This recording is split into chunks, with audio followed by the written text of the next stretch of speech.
Hayaan mo silang maliitin ka. Ang mahalaga, hindi ka mayabang tulad nila.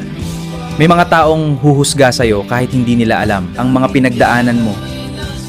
May mga taong tatawanan ka habang nagsisimula ka pa lang. Pero huwag mong hayaan na sirain ng mga salita nila ang tiwala mo sa sarili mo. Hindi nila alam ang mga sakripisyong ginagawa mo, ang mga gabi na nagpupuyat ka at ang mga pangarap na tahimik mong ipinaglalaban. Mas mabuting tahimik kang nagsisikap kaysa maingay kang nagyayabang.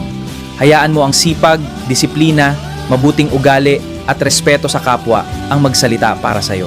Hindi mo kailangang patunayan ang halaga mo sa lahat ng tao. Dahil darating ang tamang panahon na kusa nilang makikita ang bunga ng lahat ng pinaghirapan mo. At kapag dumating ang tagumpay, manatili kang mapagpakumbaba. Huwag mong suklian ng pagmamataas ang mga taong minsang nanghamak sa'yo. Dahil ang tunay na malakas ay marunong magpatawad at ang tunay na matagumpay ay hindi kailangang manghamak ng iba para maramdaman ang sarili niyang halaga.